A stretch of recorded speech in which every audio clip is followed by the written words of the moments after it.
All right, well, we have a lot to talk about today, and so I'm going to go ahead and get us started. Welcome, thank you. My name is Juan Elizondo. I'm the Vice President of External Affairs, Marketing, and Communication here at the National Math and Science Initiative. You're going to hear a number of times, if you don't know us, we affectionately refer to ourselves as NMSI, and our friends and partners refer to us as NMSI, so you will hear that a number of times. I'm excited to kick us off and let you know this is a first in several webinars that we will have on this important topic of advanced education, particularly as we come out of this COVID period, how our country thinks about advanced education in our public systems. So look for more opportunities to join us in this conversation. I want to thank our friends at Whiteboard for their help and partnership as we do this work and other work with them to try to advocate for public education in this country. So it's my pleasure to introduce our moderator, and then if I can get there we go. I'm not going to read this to everybody. I'd let you get a chance to read that. But what I do want to share is that Dr. Harris is a lifelong advocate for access and equitable access in STEM education through both the National Math and Science Initiative, where he has been a founding board member and now CEO for the past 3 years, and through the Harris Institute and Foundation, where he has conducted summer camps in particular for students and other outreach to ensure access to equitable education. And so with that, I'm going to turn off my video and my mic and turn the conversation over to Bernard. Well, thank you, Juan. And let me also offer my welcome and thank you for joining us today. In what Juan has already said is a conversation that we're going to have with some learned individuals. And so I'm happy to introduce them in a few minutes. If you could go to the next slide, I just want to do a little framing. Juan mentioned that both he and I are part of the National Math and Science Initiative, and as you'll hear, our panelists are also part of the NMSI family. And our focus and mission is around providing advanced STEM education throughout the country and doing it in a way that is accessible to all students. And what we like to say at NMSI, reach those students and communities furthest from opportunity, which means those disadvantaged, those underserved, those Black and brown communities, rural communities all across this nation. And we think that is important because STEM education, we believe, is the greatest lever for change. In fact, we won't talk about the day, but we have started a national initiative called STEM Empowers, where we're trying to create a movement around making sure that STEM education gets disseminated throughout our nation. Next slide. And so why is it important? Because STEM increases opportunity. It broadens access, as we'll talk about. If you look at the fastest growing fields and industries, whether you're talking about finance or technology or even manufacturing, all of it is driven by people who are knowledgeable in STEM. And so that's where the fastest growing jobs are, that's where the higher salaries are. And the simple thing is that technology drives everything that we do.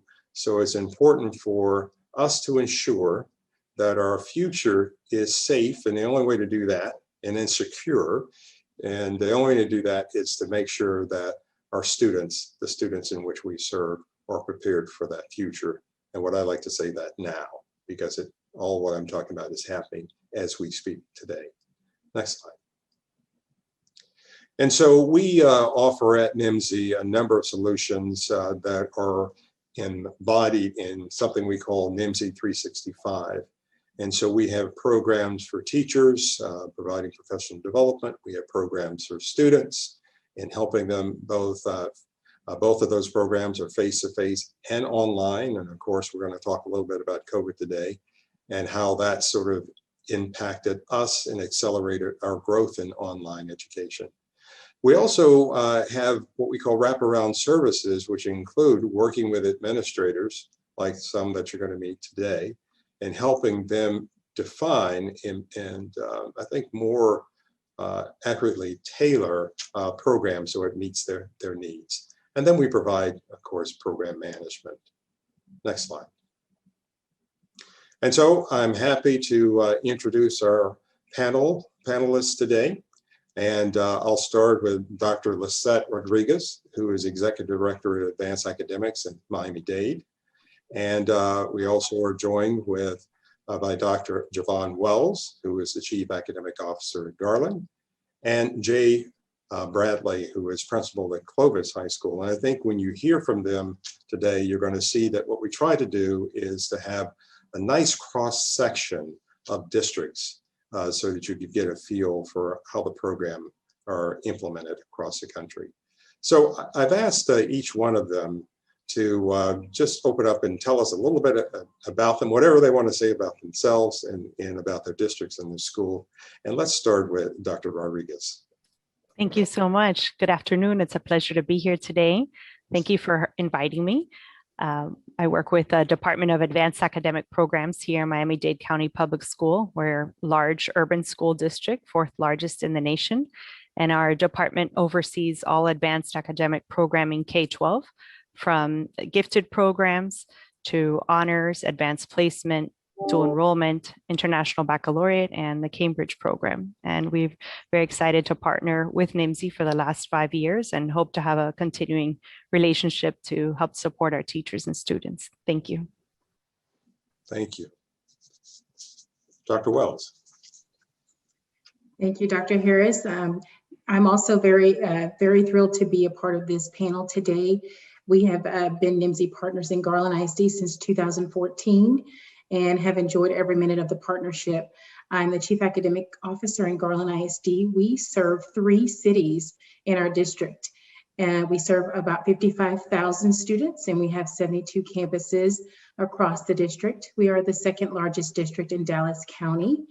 And we have really used our NMSI partnership to expand opportunities for students across our district. We are a majority district with about 65% economically disadvantaged students. And so it has made a huge difference over those years. And again, we really appreciate that opportunity to partner. So I look forward to speaking more about that today. And Mr. Brady. Thank you, Dr. Harris. My name is Jay Brady. I'm the principal at Clovis High School in Clovis, New Mexico. We border right on the Texas border. We're 8 miles east of the Texas state line. We're a rural district. We service about 8,500 students K through 12. We have a single high school structure and we getting feedback. Okay, and we are very proud of our tradition. We have had honors and AP classes in our system. We partnered with NMSI 2 years ago, and they've really done a lot to advance placement, the implementation, the structure of it, and how that drives down into elementary. And we're going into our last year next year with our NMSI partnership, but we're very grateful for the opportunity. I'm glad to have all of you here today.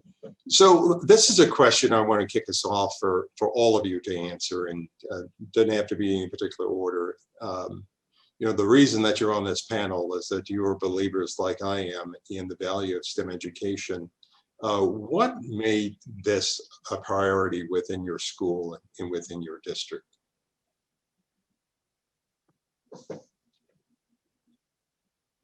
I'll go ahead and start that one, if that's okay.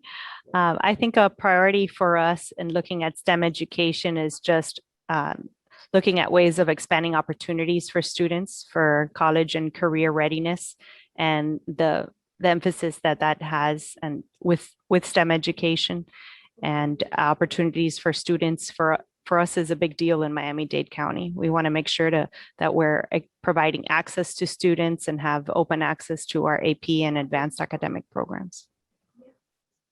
Right. And I'll add to that. In Garland ISD, our biggest focus was very similar, focused on really breaking down any obstacles to advanced placement courses.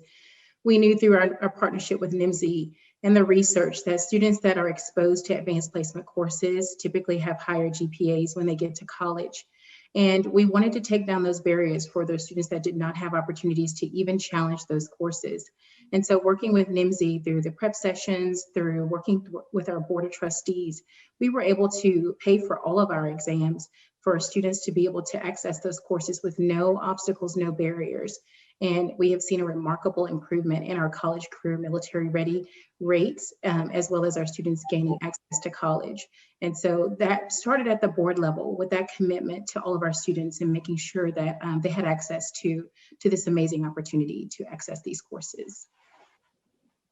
And I'll follow up by saying that Clovis as a community has been in partnership with a very large Air Force base, Cannon Air Force Base here. The commander, who's now leaving, brought the NMSI initiative to us, and we had a meeting with some folks from NMSI as well as the leadership at the base and our district and our community, and brought this grant opportunity to us. We received the award, and it's really opened the doors about access to advanced placement for all kids, not just military kids. But the driving force behind the implementation of AP, or I should say NMSI, the NMSI partnership, was to ensure that those kids that are military connected as they transition from base to base had access to courses that were familiar and consistent from each of the different postings that our military folks go to. And so that's where the partnership began. Yep. So all of you, in my mind, or on the cutting edge, if you look at how STEM education is distributed, where it is, across the country, you guys have been leaders in this area. I know it wasn't easy. So what have been some of the challenges, and how did you meet those challenges, and then what have been some of the outcomes? And why don't we start with you, Dr. Rodriguez, this question. I think one of the challenges for us in looking at STEM education is teacher preparedness to teach college level courses. And so professional development opportunities for professional development and that continued support throughout the school year for teachers. And we do that in a variety of ways, and NMSI has helped us with that as well, in providing teachers that are going to be teaching our AP courses with opportunities to attend summer institutes so that they can prepare prior to the school year for the course they're going to be teaching. And then throughout the school year, setting up teachers with mentor teachers within our own districts that teach those very same subjects and have high passing rates and known to have good performance on those AP exams to help support any new teachers to those AP courses. And that continuing professional development of teachers, not only within the network of teachers within our districts, but then also through partnerships such as NMSI. And Dr. Wells, how would you answer that question? Well, I definitely value the teacher preparation, and because she's answered that, I'll talk more about the student perspective. NMSI really came in and helped us to create that college going culture with our study sessions. At first it was on Saturday, and a lot of students are not going to want to wake up on a Saturday to come to study for an AP. But working with our program manager, we saw it grow from very few students to everyone in the district really looking forward to coming to those Saturday sessions. And it became a life of its own. The students began recruiting their friends. They started to see the benefits of coming. And, it was remarkable to see NMSI pivot so quickly during COVID to online sessions. And, I was looking at our report, we had 36,000, sessions attended, as of May by our students. And so the online portal is just amazing, giving them options for live lessons, giving them options to come to, the on-demand lessons. They have really taken advantage of this. So now we already had a great turnout for the face-to-face, but now that we have this option, we're seeing it fly off the charts of students going back to get ready for those AP exams. So I think that's pretty remarkable to help us change the culture in such a short time. And students were looking forward to that learning opportunity. Wow. I was about to say, if I was a high school student, the last thing I want to do is come in on a Saturday. So I was going to say, how did you do that? And it sounds like, for the most part, it was word of mouth and driven by the students. So yeah, we have to talk about that, of how we can get that duplicated in some of the other places that we're in. Absolutely. So Jay, I see your smile. Like, any thoughts around this topic? I want to echo what both of the ladies said. Finding quality educators that have that time and experience in the content recruitment and retention of kids is always a challenge. But really, it is remarkable to think about how district decision makers, as well as building level administration, and then our teachers can come together collectively and to develop plans to support students. And I'd like to talk about the resilience of our district. When we think about one of the obstacles for our kids taking AP classes and keeping them moving forward was the cost of those AP exams. And then our district coming together and saying, we're not going to make that a problem. And they picked up 100% of that and will continue to do that moving forward. And then paying for the support for those kids that may not have a readiness factor to be in AP, but have the courage to go forward in that mode. Our district leadership, as well as our teachers, committed to doing out of our tutoring sessions, as well as the Saturday school, so kids can go to Zoom links and get real-time help when they're working in their lessons, as well as that weekend support. A lot of our kids, I would echo what they said about the Saturday study sessions, but our teachers were remarkable about putting their thumb down and saying, you're coming, and making those phone calls. And then our AP coordinator, which through our partnership, and we've extended that out through some grant monies that we have in the district, but we have an AP coordinator that was here on those Saturday study sessions, buying breakfast and making sure kids were ready to go in there, and then applauding and praising and encouraging them as they went through those Saturday tutorials. So just a lot to keep kids going, motivating. And then we're really grateful for that $100 bill or that check that they can get for every AP exam that NMSI provided. We had kids that took 4 AP tests and they got $400 checks this last year. So that support was a lot of incentive. And, we looked at them and said, this is book money for when you go to college, this is going to help you. So there was a lot of incentive that was delivered there through the partnership. Yeah, it's at that age, you've got to have all sorts of ways in which to motivate them. So that's good. All of you have touched on this already, but yeah, COVID really put a monkey wrench into our school systems in general. Share with us some of the issues that you had to deal with in terms of COVID and its impact on your school and your district, and maybe some workarounds. What did you do to solve that? And why don't we start that with you, Jay? Okay. Because I've been starting with the ladies all day, so I'm going to start with you. Well, COVID, like everybody else, when they set you out and you become a virtual only, a lot of school districts, we were blessed. Our district went to a one-to-one device initiative. So our kids already had Chromebooks, and being set out and saying that you're going to be out for 2 weeks, and then all of a sudden it becomes a permanent placement where they're virtual. If you had asked, I giggle about this because the professional learning curve that we all went under to become digitally savvy and delivering content and instruction was Mount Everest in its size. And so I laugh. I tell people all the time, if you had asked me about Google Suite when pre-pandemic, I would have said, how do you book that? And now knowing what it takes to be digitally ready, and Google Suite and all the tools that you can access through the Google Classroom to deliver quality instruction and involve the training that went in. We worked with some trainers to develop social presence, teacher presence, and student presence in a virtual platform, trying to catch up.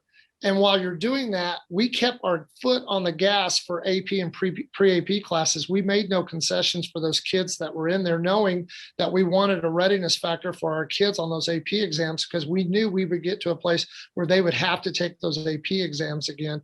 As a matter of fact, we're in the middle of AP testing our students right now.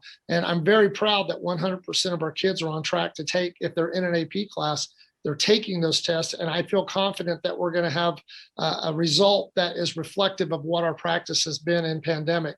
The issues, internet access for kids, dealing with what do you do when it comes down to how you handle attendance, how you get materials out, how you troubleshoot the technology issues. I have some praise for an assistant principal here who has become the Chromebook queen and has really made technology and service issues accessible to where she's available all weekend, all day, every day, trying to keep kids with devices functioning. It just presented a lot of logistical issues as well as instructional model shifts that had to come with the tools that we use. And I don't want to take all the time, but that's just a handful of the things that we had to go through getting through the pandemic and virtual. Well, Dr. Wells, what did you guys do? Yeah, we had some of the same things. We, of course, we had a one-to-one initiative already, and we adopted a learner management system. But one of the most innovative things I think we did was to extend our calendar. And so we embedded about 4 additional weeks into the calendar, which we call intersession weeks. And during those 4 weeks, students get to participate in intervention activities, enrichment activities, or acceleration activities based on differentiated need. And so my students that are prepping for advanced placement exams got an opportunity to take advantage of those on-demand sessions, to work with their teachers, to really refine those study sessions in person with them. And that was embedded in the calendar, not just this year, but also for next year. So the intersession calendar, I think, allowed for us to really be able to focus on continuing to move forward in spite of the fact that we've had this potentially learning loss because of the pandemic, to accelerate that learning for students based on where they are. So again, those NMSI study sessions that were on demand, the digital platform really gave us the opportunity to let students take advantage of that during that time when they didn't have competing priorities of taking classes, because it was dedicated solely to get ready for these exams. So you didn't get anybody griping about extending the period? We did, we did, but you know what? It's the same thing as the Saturday sessions. Like, kind of once you catch on, you start to see the benefits. And so the first intersession happened in October, and our second one was in March, and then our next one will be in the summer. And as we went through the second one, we had students saying, why can't we do this more? You know, why can't I have more time to do this? And so it was always with something new. That's kind of what you expect. But once they got there and they saw the benefits of it, they're asking for it to continue even more. So we kind of went through that obstacle, and now it's really looking good for our students. Yeah. Dr. Rodriguez, you know, Florida has been on the map for a lot of things. But yes, as I think about especially Miami-Dade, and I've had some experience there with programs that I've run in the past. So what were some of the COVID issues that you had to deal with? And I seem to recall in the news that there were a lot of naysayers about COVID, and it'd be interesting if it impacted the schools in any way. Well, Florida is definitely a unique place and seems to be always in the news. I agree. But sir, I think one of the benefits was opening our schools in October, having the opportunity for those families that felt comfortable having their children coming back to our school building. And obviously with all the COVID protocols and masks and everything in place, which we're still doing today. And we set up a My School Online so that for every school, a student had a virtual option. If they were not going to attend in person, there was a virtual option for them. So when we experienced school closure in March, all students moved to My School Online, and we had to very quickly pivot to digital platforms. And our teachers and students that had already sort of started to get their feet wet with utilizing Zoom and Microsoft Teams, very quickly became overnight experts on all of this. And so I think that's one of the advantages to being able to pivot to an online platform. We've learned a lot of things from that, right? Where we know that going forward, there's opportunities to do things virtually, and it's worked out okay, and we're going to be okay, right? For example, our AP exams last school year in 2020, at first news of having all students take exams on a computer, and what was that going to be like, and were there going to be connectivity issues or device issues? So we worked through that by making sure that every student had a device, and obviously if there was any internet connectivity issues because of location or any or financial issues, that all those students were given hotspots, those phones that they could use as hotspots and have internet wherever they were receiving instruction. And I think that's something that's made a difference for us, making sure that there was equity in not only the devices, but the connectivity and moving to digital platforms. Mm-hmm. I've heard each of you say this in a different way, about the impact that COVID had on learning, not student learning, but educator learning and teacher learning. How difficult was that for your teachers to come up to speed? So a two-part question there. And it sounds like that you guys have had some good results there. And then do you think that education of the educators, the teachers, have put them in a better position to be prepared to do online, some sort of online going forward in the schools? Who wants to take that? I'll take that. That's a great question. And I do think that when we started the pandemic, we went out for spring break and never came back, basically, in Garland. And because we already had a one-to-one initiative at our secondary schools, it was a lot easier to deliver professional development, to get those teachers up to speed. However, our elementary teachers did struggle because they had not done a one-to-one initiative. So they were thrown into, okay, here's now a new learner management system, and we're going to completely deliver instruction online. So that was very difficult. But what we did was we basically got together and did a weekly professional development update. We did small group sessions. We continue to do that to this day. And all the way fast forward to now, we have, we're planning to start a virtual school program for the next school year. And we've had a record number of teachers applying to teach at that school. And so I would say if it were not for the pandemic, we probably would not be at that point. We would not have educators that are just feeling very well prepared to launch into a school that's completely virtual. So over this whole year that we've been in this mode, we have learned as educators, and our teachers are better prepared to be able to deliver instruction to those students that need to continue with remote learning. Love that. Jay, I would piggyback on what Dr. Wells is saying. In our community, we will be launching a K through 12 virtual school for students, and we've already started the recruiting, and we've placed teachers as virtual teachers to support kids that want to continue in an online capacity. At the high school here, one of the things that we've really championed, and really I'd like to say thank you again publicly for NMSI's support. We had a need for a more adaptive technology, so we purchased camera systems for our core content areas through funding provided by NMSI for us to be able to live stream instruction in a way that the camera would track, it would work with you and filtering out noise. It had a lot of benefits, and we plan to continue doing a flex model to where we have students that are brick and mortar as well as virtual threaded through a 7-period day in the coming school year.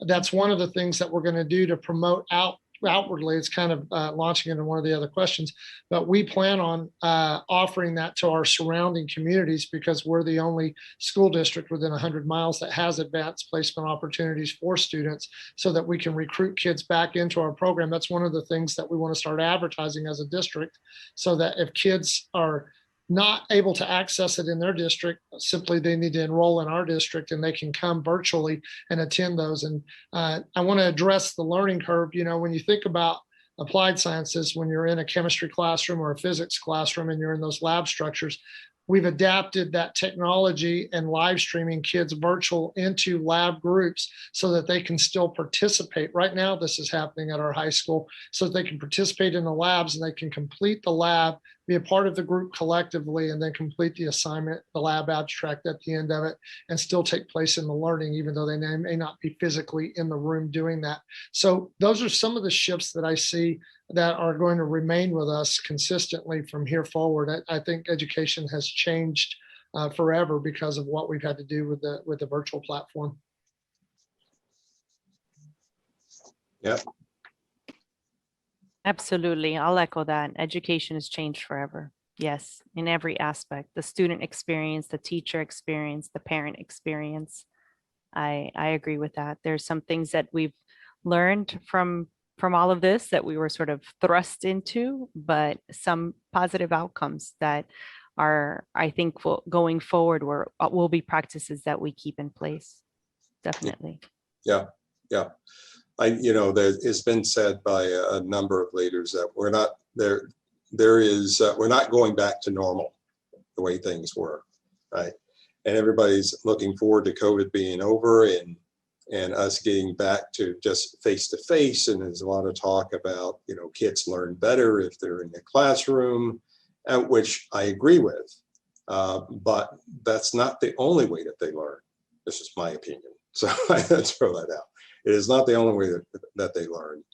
And in fact, in some of the economically disadvantaged areas, like in the rural communities, and I'm going to throw this question to Jay to kick us off, that's even a bigger challenge.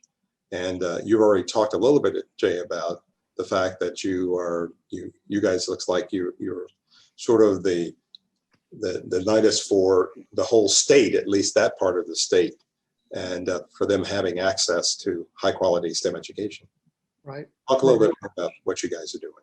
Well, I mean, we've touched on some of the things that really are sticking points for, I don't know if it's just rural, I think it's all districts, but the recruitment of teachers that have the skill set necessary to teach these advanced placement courses at a level that kids can get a passing score that will land them credit. And so, in the absence of having a recruitment base to bring in, you have to grow what you have. And our district has taken a perspective of take care of our people and let's spend the time and invest in them and bring them up to the place of readiness that we need them to be for kids. And that takes patience and that takes diligence and commitment as a district to be able to do that. And we're blessed with leadership in our district to be able to do that.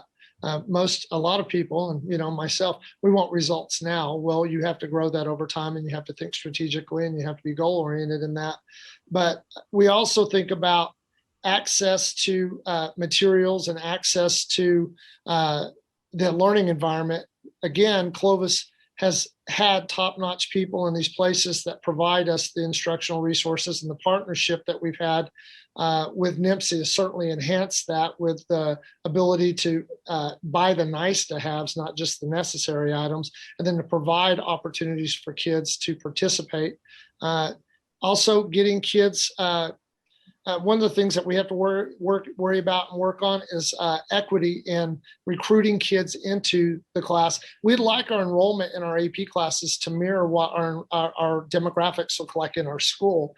And we're 70% Latino, we're 20% Caucasian, we're 15% African American. We have a diverse community, and we'd like our AP to mirror those demographics. And getting kids to commit to AP and then stay in AP is a struggle that we've had. But and then internet access, I think we can all speak to the lack of internet network that kids need if they're going to be at home working and connecting to what we're doing, making sure that we have devices that consistently are up and working. These are all things that I think we all have to navigate. But in rural America, one of the things, getting a device delivered, there was a huge back order in Chromebooks, and we were running out of Chromebooks quicker than we could get them into the hands of kids. And with us integrating and threading technology into what we're doing in the daily instruction, it's crippling to think about what we have to do to adapt back to an older form of instruction that's not as engaging. Those are just a few of the things that we're navigating. Lisette, I just want to hone in on, I don't know if you call it part of the question, was the fact that you're in a large urban school district. Yes. And many people look at Florida as sort of this monolithic Hispanic, Latino, but we know it's not. There are different cultures in that. How do you deal with that? And is it your outreach to the different Hispanic, Latino cultures different? Or is it the same? We have a parent academy that does a lot of outreach for parents, and obviously all of those went virtual as well. And our sessions then, and every communication that we put out to the community is in English, Spanish, and Haitian Creole, because we do have a large Haitian Creole population here in Miami as well. And also, like other districts mentioned, a minority majority with large percentage of students on free or reduced lunch and large numbers of English language learners. And so for me personally, within our programs and our work in Miami-Dade County is really looking at providing a variety of opportunities for students and meeting students where we can challenge them and take them to levels that they may not thought they can reach there, right? And so certainly advanced placement does that for us. We have over 30,000 students taking AP courses, and our passing rate and participation is definitely one of the most diverse nationally. But not only within AP, but when we look at our partnerships with our post-secondary institutions and the work that we do with dual enrollment course offerings for students, whether students are taking university courses on college campuses or online, or even on the high school campus during the school day as part of their day. And then our international programs. We have a large implementation of Cambridge International within our school district. And so through that program, students are as well able to take college level courses with exams at the end of the year that in Florida and throughout the nation are recognized for college credit as well, similar to AP. And Florida also has a lot of incentives for students and teachers that take these college level courses, be it AP, IB, Cambridge, or dual enrollment. So for one example is incentives that are provided to teachers that earn a bonus for every student that passes an exam, a college level exam at the end of the year, which is also available for industry certification. And so those bonuses for teachers provided incentives for the teachers teaching these programs. It's not just, okay, you're going to be teaching an AP course. Congratulations. Now you got to do all this extra PD and gear up for this course. But here's some incentives to make sure that you're going to do well and your students are going to do well. It's an investment in the teachers. And NMSI then provides additional incentives for teachers as well. And I think that plays a large part of what we do in Florida is looking at programs and opportunities for students, and the fact that one size doesn't fit all, and we have to balance that. What are some experiences that students might benefit from dual enrollment or from a Cambridge program or an AP class? We have AP capstone as well. So looking at being a large district and being a choice district, that means that students can attend any school within our district, be it a magnet program or their home school, neighborhood school, or a school that has a specialized academy that they're interested in attending. And so providing that choice, I think, gives us a competitive advantage to private sector as well, because parents realize, well, for me, a public education is not just what's within my zip code, but these are all the other options I have within the district. Have to meet the students and the communities where they are, right? Absolutely. Is the bottom line. Each of you mentioned this a little bit, and I want to hone in on that, is the importance of parents. And what have you done for outreach to the parents to help in this process?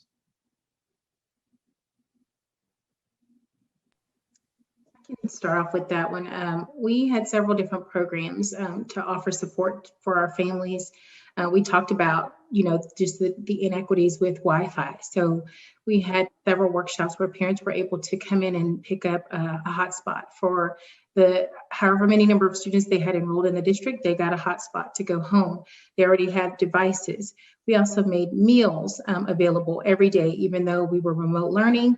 There were meals being able to be picked up every day, including on the weekends. And so just offering different workshops for them, reaching out to them on Facebook groups and providing just input and resources for them to be able to continue to support their students at home. When we first went through this pandemic, we did a Google site with a how-to training for the parents on how do we help the students to get logged on. Here's what the lessons look like, because at first they were the teachers when we didn't know what this was or how long it would take place. And so the training was offered for our families that way. Those that did not have access to internet, we did in-person trainings from a distance. They were able to come to a location and use our devices. So we got creative on how do we support our families, and especially those that have to work and are not there to take time with students. And then we had tutors assigned to those students. And so a variety of different methods to really support them through this. I love it. I'll piggyback on what Dr. Wells said. In our community, we had Wi-Fi issues across the community, and our bus contractor parked buses, and we parked district vehicles with hotspot devices across our community for kids to access networks so that they could engage. We had a technology specialist that we advertised through Facebook and our website, where parents could go to trainings for Google Classroom, Google Meets, and how to survive the digital platform. And we, moving forward and thinking forward, part of what we have to do for our acceleration plan going into the next school year is how are we going to involve our parents in the instructional process, because we know there's loss of learning and we know there's regression that we're going to have to deal with. And so we've had to come up with plans in different ways that we can bring our parents in. So surveys were sent out about areas of interest of how they can, of what we could do to support parents in becoming involved in supporting their kids as they struggle through this coming year. Just a lot of work still in front of us to get people up to speed and going. Yeah, that's it. The whole issue of technology was, as each of you talked about, implementing technology is you're sending the kids home with technology, with Chromebooks and all that sort of thing. And just like what happens to us today, there is loss of signal, there is breakdown, and of course in the devices themselves. And so school districts have to be prepared for that, and including beefing up the IT communities. Before we go to questions for the general audience, Dr. Rodriguez, anything you want to add to that? I don't want to leave you out on the parent piece. No, okay. Just to add, we also set up like a help desk that we still have today going on, over a year later, that parents can call in and have, again, folks that can answer in multiple languages to help them navigate any issues, technology issues or other issues they may need assistance with. So wanted to add that. Fantastic. Thank you. Well, I think we have some time to open up for questions from the audience. Yes, we do have some questions. It's been a great conversation. Enjoyed listening to this. One question is, as you look to next year, there has been disruption in learning. And so how are you making certain that students are ready and will be succeeding in advanced education and their STEM courses in this next year? How are your school systems making certain that students will be ready and that we don't have a gap in that preparedness for advanced learning? And perhaps, Mr. Brady, starting with you.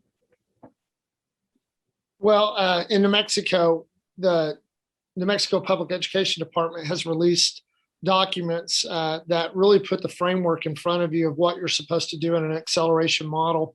And it really does outline the fill the gap priority that we have in linking what kids know and bridging that to what they don't know, and our responsibility of providing opportunities in the daily classroom routine of what we do, plus outside of the day support, which I think we've all talked about, so that as kids are working at grade level standards, that they're able to bridge what they know and get the help that they need outside of the day when they're trying to complete those course assignments, like I said, at grade level. And so it's a lot of thinking and planning and then structuring the support mechanism that is necessary during the day as well as outside of the day to support kids as we continue to try and get them to grade level expectations.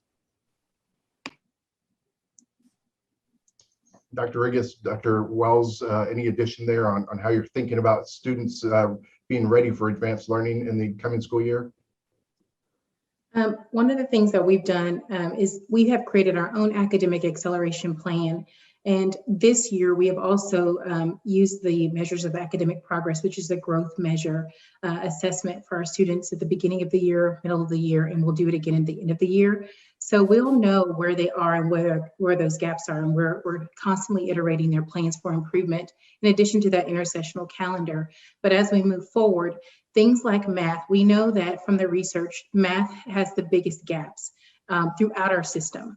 Reading is pretty much stagnant, but the math is going to be the big obstacle to overcome because we're building skill. And so what we've done with math is we've completely revamped our instructional schedules for elementary, middle, and high school to embed that double block math in those in the school day itself. So we're not going to be depending on, oh, you come to tutoring, we're going to try to catch you up in tutoring. We've tried to embed that in the school day in addition to those extra weeks that we're going to be working on. So those are just kind of some of the measures that we'll be putting in place to know we're going to have to combat those things because we know that's coming. I would add that we're having an expanded summer session as well, where we're looking to target a lot more students than a typical summer to be able to address those gaps and progress monitor students there as well. Thank you all for that. So Philip has a question. He'd like to know from each of you, what percentage of your students do you expect to be full-time in school, full-time remote, and hybrid? How do you anticipate your students receiving learning in the coming school year? And Dr. Rodriguez, why don't we start with you there? We're currently about 50%. It's a little bit higher at the high school level, where about 70% of our students are still at home taking courses online.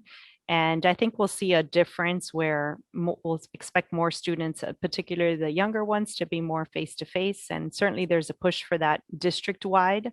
But I see opportunities, especially for high-level learning, where we'll see online continuing as well. Dr. Wells, do you have a sense of how your students will receive learning in the coming year? Yes, well, because of the virtual school programming that we put out for our students, we already have applicants. And so about 2.6% of our enrollment they've applied to completely take their school virtually next year. So that's about 1,400 students have applied in a 2-week window. And in Texas, we're waiting for our legislative session to wrap up because our funding will be determined on how those bills in session currently go. So we expect that this might grow in the coming years, but to begin next year, we'll have about 1,400 students enrolled, K through 12. And at Clovis High School district-wide, we've surveyed our parents and our students, and our first sampling has come back, and we're looking at about 8% of our population would remain virtual in the coming school year. At the high school, it's a lot less. We have 1,500 students on campus, and we have less than 50 that have registered to be virtual only at this time, 10 through 12. Thank you all for that. Drisha, I hope I'm saying that correctly, has a really good question. Curious to know how you are working with your higher ed counterparts in your community to make certain that your students are going to be ready for success at that level and meeting the standards, particularly in STEM. Why don't I start with Dr. Wells? Are you all communicating with your local higher ed community and making certain your students are ready? Yes, that's another great question. We are very close partners with our higher ed community. We also have P-TECs and early colleges at every one of our 7 high schools.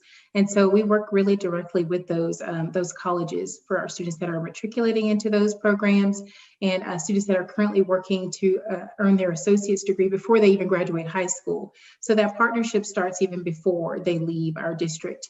And we're aligning, their course offerings and those virtual opportunities that they're having available with our students and our school schedule. So that's a very close partnership because we work so closely together to make sure that those students are going to be ready for what's next.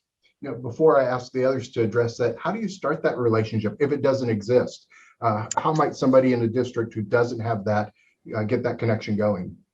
We've always reached out to the heads of those universities or college systems, whether it be community college.